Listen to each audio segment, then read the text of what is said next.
I'm Eric Lambert, Clark County Public Works Clean Water Outreach Manager.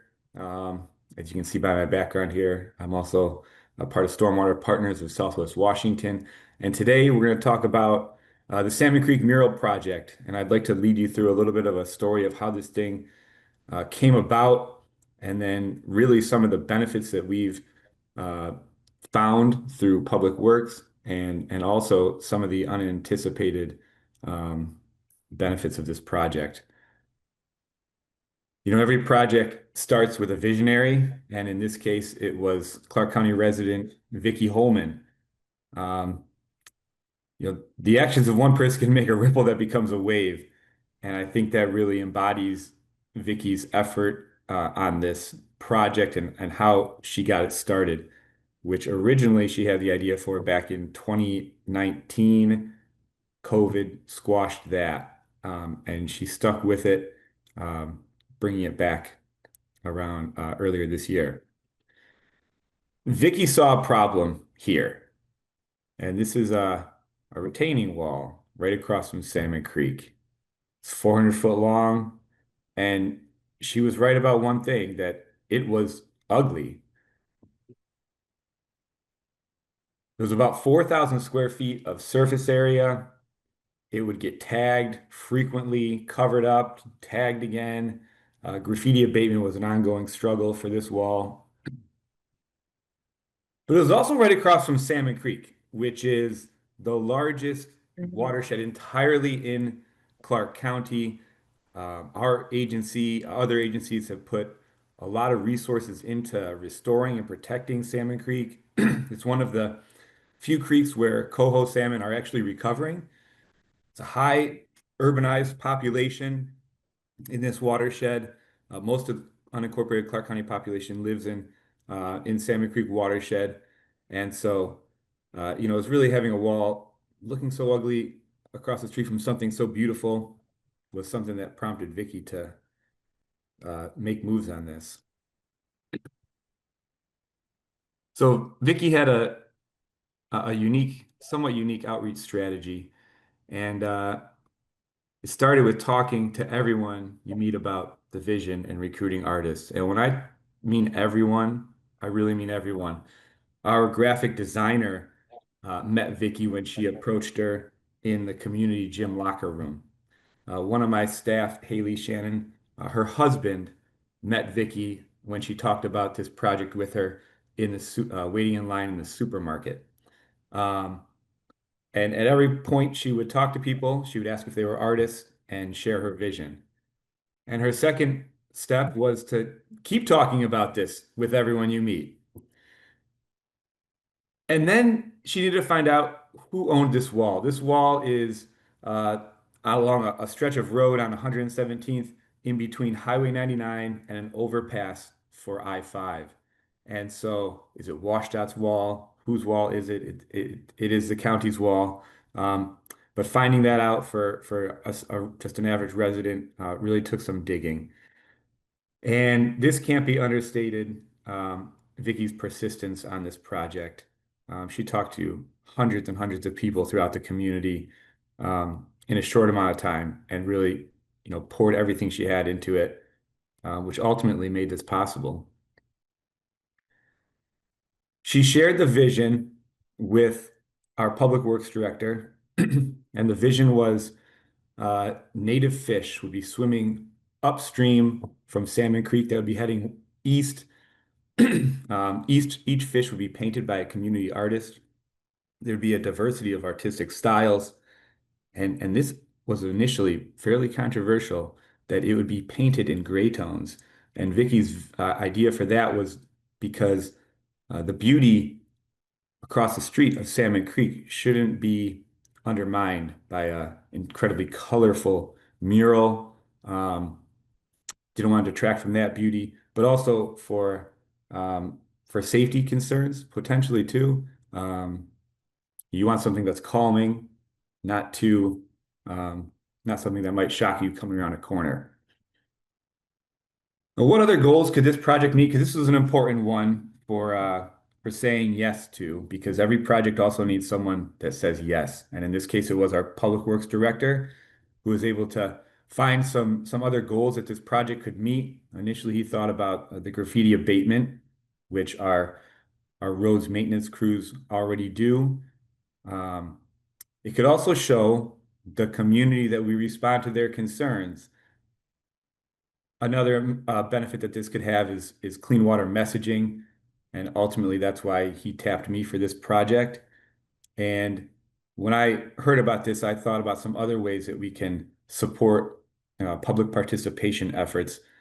This graphic here, Salmon Creek Solutions, is our public engagement, public participation campaign for our stormwater management action plan, which was launching in concert with this mural.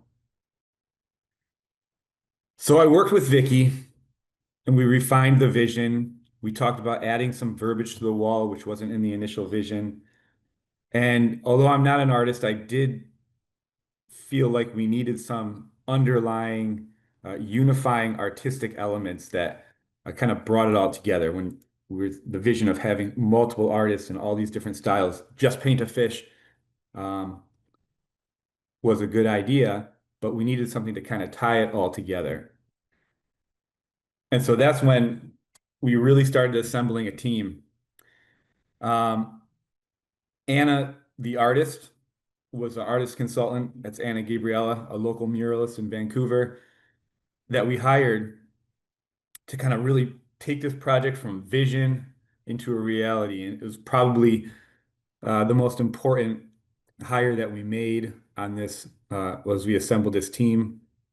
We also worked with our volunteer coordinator since all these artists were volunteers, um, and they helped a lot with setting things up as if it was a volunteer project, which it was, obviously with some unique aspects to it. Really important to work with our roads maintenance crews.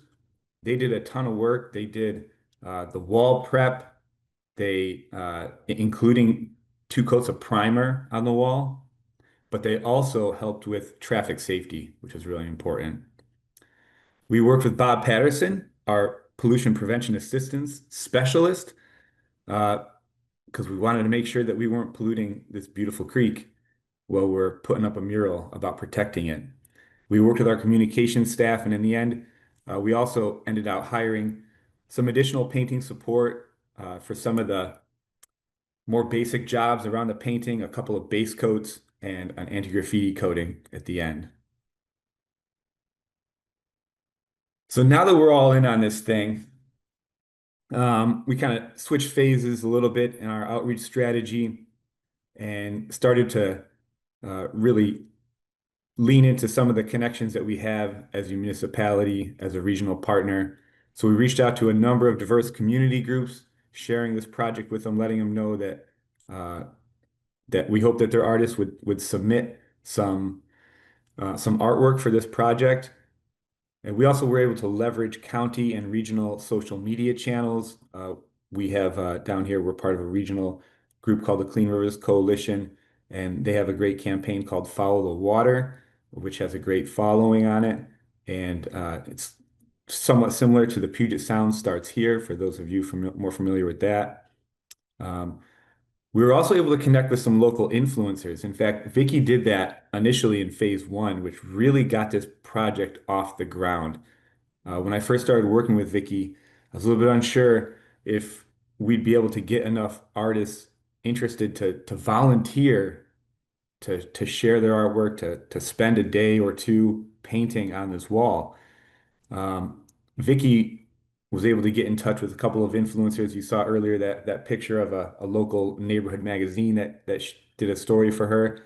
There was also a couple of real estate agents that Vicky uh, told this project to, and they put it on their Instagram. They made some reels about it, and they had a large followings. Which um, once those people started engaging with this, uh, we started really seeing the artist submissions flow in.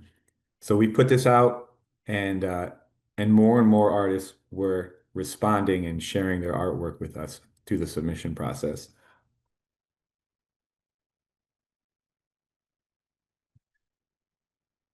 We ended up having more than 80 artists submit for this process. And I should say that this project was given to me in March, in late March. And at this point, we're looking at around July. We've hired Anna. We really have our team. We're meeting. And now is a challenging part of which submissions do we pick? And we prioritize small group decision making for efficiency reasons. I recognize that we did miss some community involvement opportunity. Um, we had a watershed sign um, engagement opportunity where we replaced a bunch of watershed signs a number of years ago, and we asked the community to vote on a couple different signs that they would like to see. We could have done something like that, but it probably would have stretched this project out at least a number of months, and we were trying to get it done this year.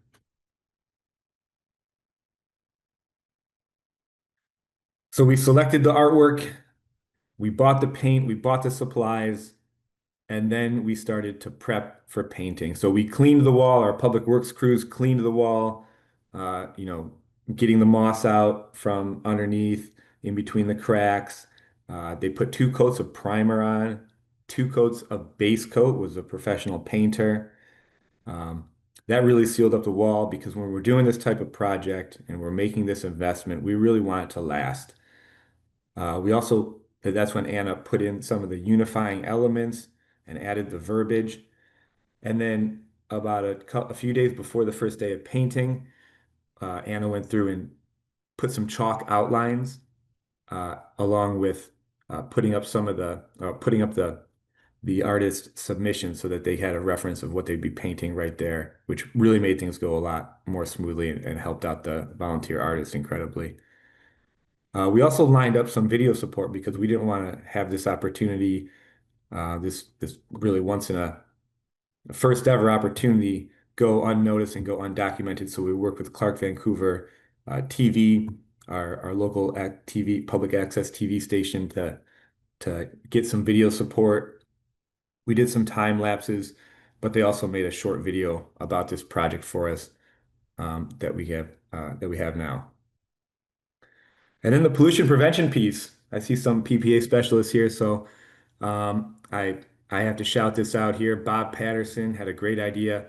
Put some wastewater. There's like a screen over that wastewater barrel where people could dump into there, all very clearly marked. There's a water supply, and this is for the artist to have a little cup of water as they're changing out their brushes and changing paint colors. So this worked really well. We brought it on a trailer. In hindsight, we probably could have just done the 2 barrels, but there were 4 there just in case. It worked really well. And then we were able to dispose of that water, working with um, Clark Regional Wastewater to see if there were any issues with that. So safety there. We also had drop cloths along. Every artist had a drop cloth underneath their fish they're painting. We put a small boom in front of a storm drain where we were distributing the paint near where we were distributing the paint just in case anything happened. And we also had spill kits on hand on both ends of the 400-foot wall. And then painting day comes. And we were so excited. We were nervous. We had 2 shifts. We had a morning shift and an afternoon shift.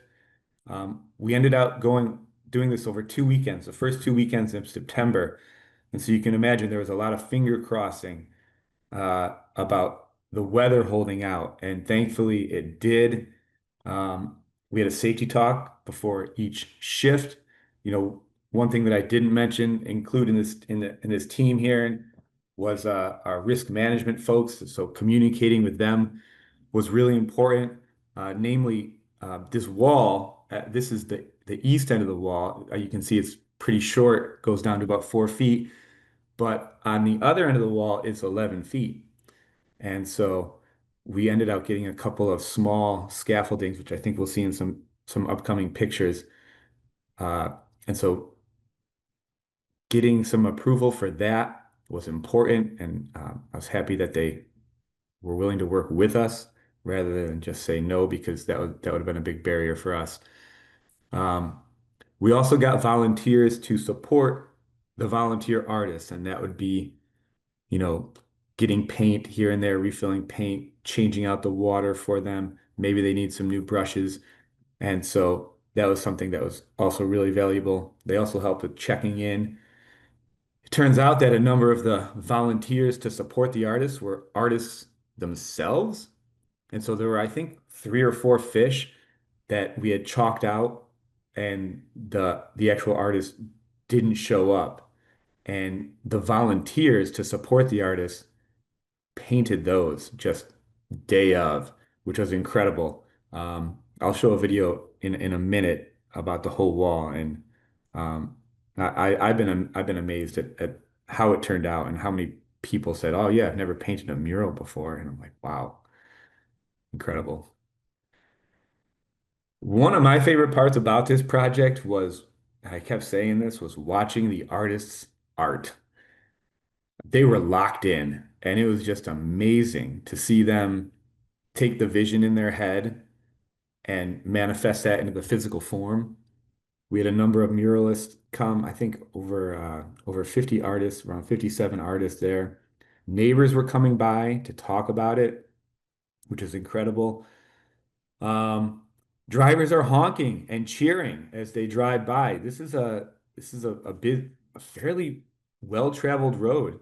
And yeah, lots of honking and cheering. I kept talking to some of the artists about this, and you know, is that a little bit get you out of your zone, or is that a little bit annoying? And yeah, yeah, but you're kind of used to it. Most of them had earbuds in. In hindsight, maybe I would have a sign out front that said, you know, show us how much you love this mural by smiling quietly to yourself as you drive by, but didn't have time to get that sign out. It was just incredible to watch the artists do this. Some of the unexpected benefits that we had with a volunteer artist project like this were uh, the artists connecting with each other. That was really, really, really cool to see. Maybe not a benefit directly to Public Works, but certainly to our community. You saw artists exchanging their Instagram handles, sharing the other projects that they've been working on, finding other ways to collaborate. We had 57 artists sharing. And this is where one of the greatest benefits we had was really tapping into that networking effect, because all of these artists have their own Instagram following, with some with, you know, thousands and thousands and thousands of followers. And they're sharing this work with these messages about clean water, with the reason why we're doing this mural on their Instagram, on their social media networks, and getting incredible engagement on the project. So really harnessing that networking effect. Each artist took a photo with their work, and they also signed their work where they can put their handle there, um, and really kind of gave them freedom to how they wanted to sign. Some did their name, a lot of them did their Instagram handles. And then we're putting together or we have put together a story map, which for this page, which we'll get to in a second here.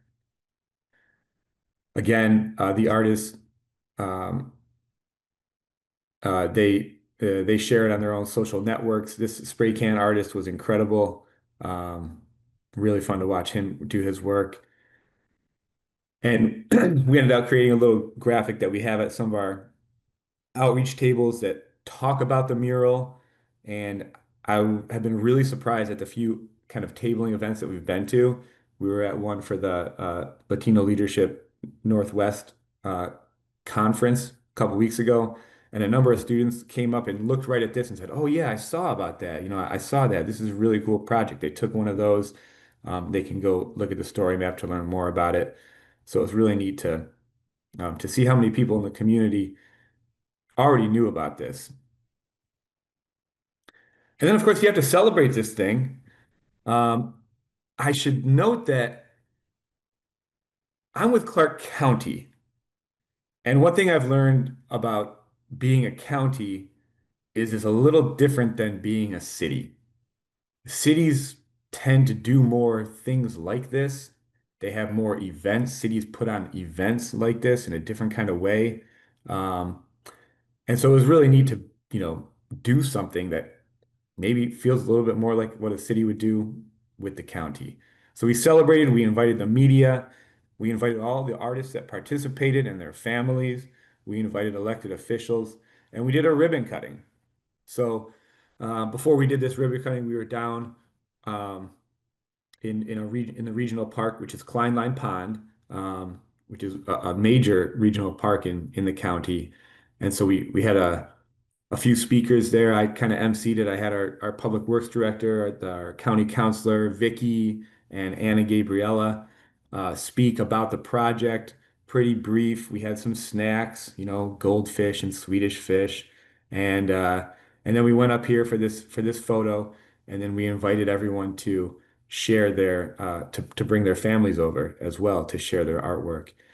Now, one of the greatest things about having this celebration unveiling event was that it gave us a chance to launch Salmon Creek Solutions, again, which is our SMAP campaign for public engagement.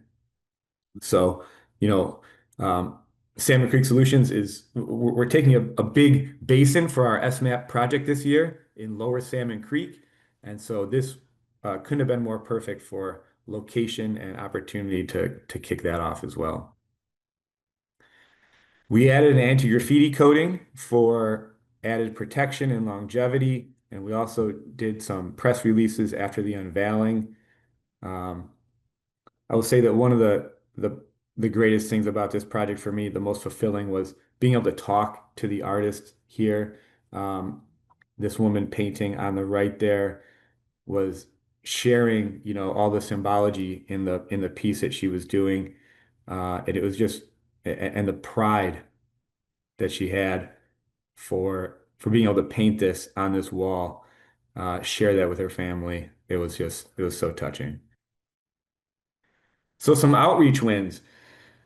So far, we estimate we've had a reach of more than 170,000 from social media, and that's from, you know, getting uh, social media posts on it from news outlets to Follow the Water, which has a big following, to our own.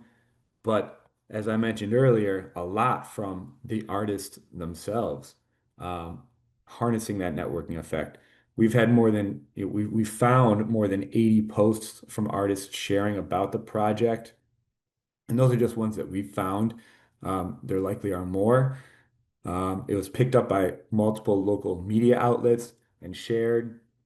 And again, a launch point for Salmon Creek Solutions. Some other public works wins. If you work in public works, a lot of times people don't really think about you until something's going wrong. So that feedback tends to be, when can you fix this? Why is it broken? But this was one of the few projects that we've done with near universal acceptance and positive feedback. I'd say the only things that we've heard that were mildly negative was, well, what are you going to do about the graffiti? Well, we had a great answer for that. We put a graffiti coating on. So now we don't have to paint over it more. We can just wash it off with soap and water. One person had mentioned, oh, well, isn't this going to wash off into the water and pollute the water you're trying to protect? A valid question. Um, and one thing that's nice about this wall is that it's north facing. So not only did all the artists get to be in the shade the whole day when they're painting, but it receives a lot less UV exposure.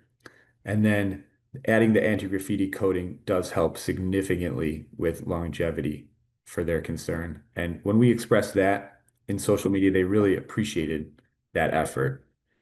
It was a morale builder. And I didn't expect this to be the case, but our public works crews were just delighted to be a part of this. It was really something that everybody felt proud to be a part of, including myself. Graffiti abatement, yes, it worked. There was no graffiti coating on this wall from when we put the primer on. It was like about 3 weeks from when we did the primer to starting to paint some of the fish Next weekend, painting some more of the fish. And I'm sitting there just keeping my fingers crossed. Please, someone don't tag it because it's an exposed wall right now. And you hear a lot about art and artists respecting other murals and it being a positive graffiti abatement tool, and it certainly was. So we had this wall fully painted for about a week without any anti-graffiti coating, um, and it remained unscathed. It's a community talking point. When we bring this up, oh, I know about that. I heard about that. I love that, which is just, you know, exactly what you want when you're talking with folks in the community. And then also it allowed us to have some connections with other artists in the community. I have the feeling that more people are going to find walls that need this type of treatment in the future. And there are a number of artists that we shared contacts with and shared their contact with us that would love to do this in the future. You know, sometimes the most scenic roads in life are the detours that you didn't mean to take. And I certainly didn't intend to do this project. I had no idea about doing this project at the beginning of the year. It wasn't until the end of Q1 that this was dropped in my lap, but certainly one of the most fulfilling project that I did all year. And so with that, I'd like to open up for questions, but I'd also like to maybe I've got a video as well. So I'll see if there are any questions first. And if you go to that QR code um, goes to the story map, and then that's just my awesome team there: Anna, Gabriella, Cindy Gonzalez, Haley Shannon, Vicky Holman, um, Josephine, Selena Montgomery, and Kaylee McLaughlin-Burton. Yeah, Joey. Hey, nice work. What you said this all took place within a year? Like you were able to like start this project and see it through within a whole year? Yes. Wow. Yeah, and truth be told, when my director said, Eric, I want you to do this project, I think you're the one that can do it. I'm thinking, oh, well, we've got like the SMAP outreach. I'm hiring two new staff and onboarding. But honestly, Vicky, her persistence, she started just talking to everybody about this thing, and it pushed us into it a Mm, lot, actually. And I wouldn't recommend doing it in that short amount of time frame. We did it. We learned a lot. We've never done something like this before. It was a lot. It was probably too much, honestly. I wouldn't recommend it, but yeah, somehow we did this in like a 6 month span. And and those you said that she was reaching out or got in touch with real estate agents, and those real estate agents slash community influencers were hyping it up and getting awareness. What was their input or I guess what was their benefit that they were Yeah, receiving from that? Because and to me it's like, oh, I wouldn't have thought that I guess a real estate agent, was it like the graffiti abatement side? Was that their kind of buy-in to the project? They're like, hey, look, see what's going on in this neighborhood, I suppose, or yeah, you know, do it's you a little catch my bit. question? Yeah, it's a little bit like that, and I didn't expect that. That came out of left field too. When Vicky was like, "Oh, I talked to a real estate agent, and they've got a bunch of followers, and they're gonna make a video about it." And I'm like, "Okay, wait, what?"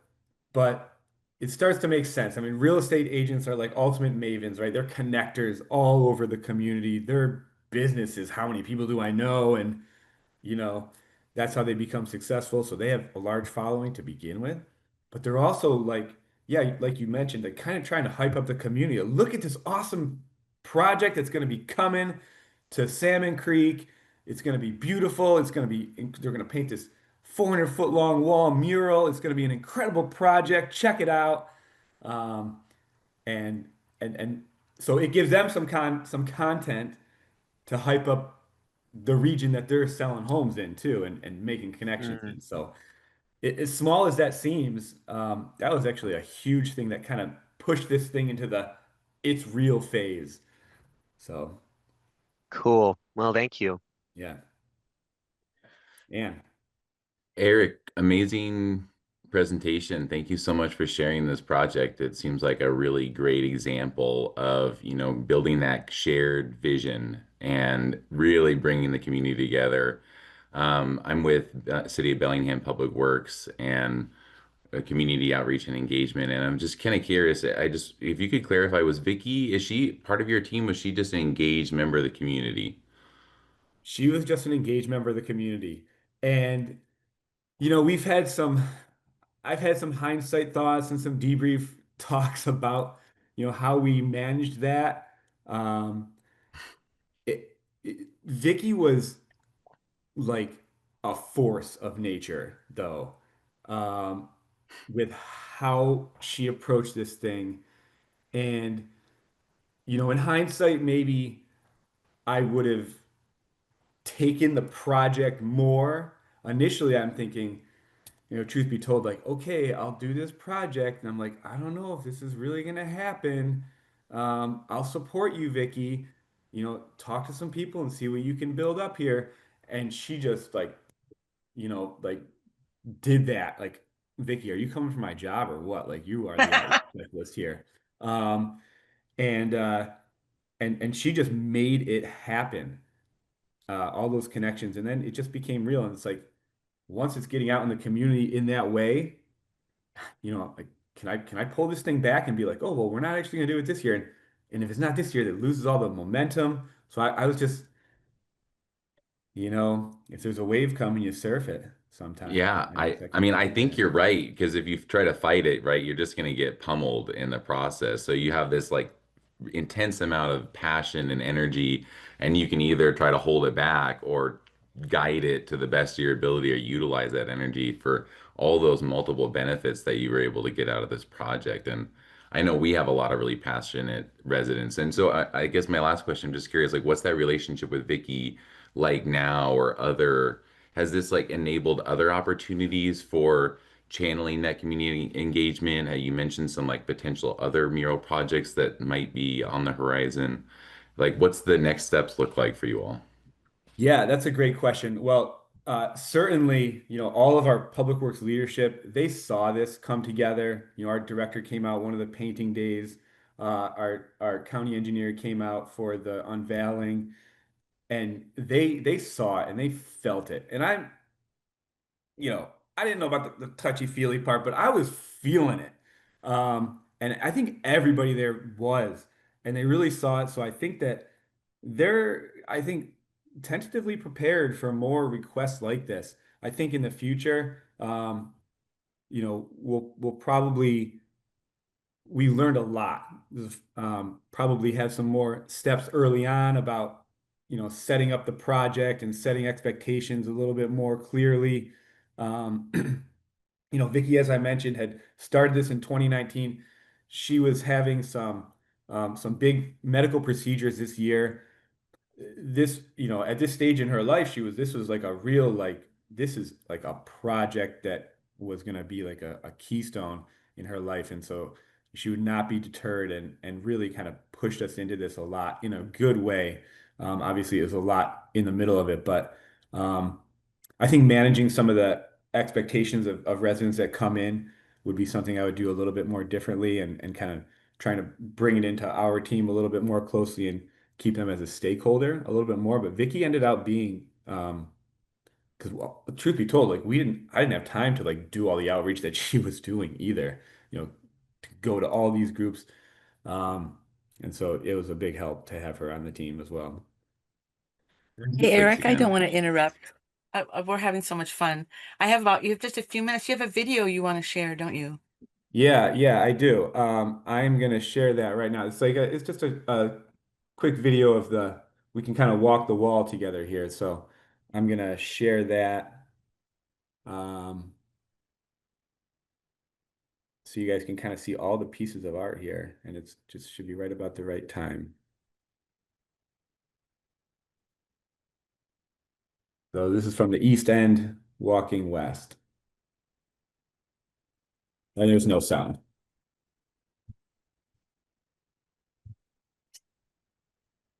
I love that lamprey. That was Yeah, I love the lampreys in there, and some sturgeons too.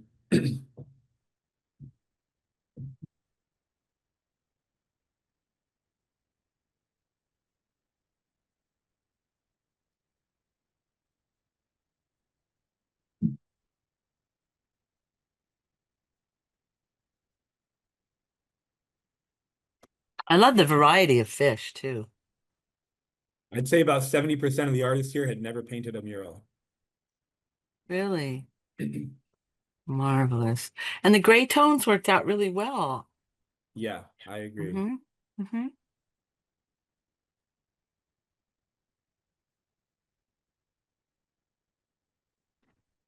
Oh, it's long. What was the overall cost? Um, I think we spent around 35,000 on the wall. And that's mostly just materials. Um, well, I'd say most of it was actually paying a couple consultants, Mm, the artist consultant and then the painting consultant. right. Um, Sturgeon, love it. yeah. Love it. So, all right, And thank you. okay, bye-bye. Bye.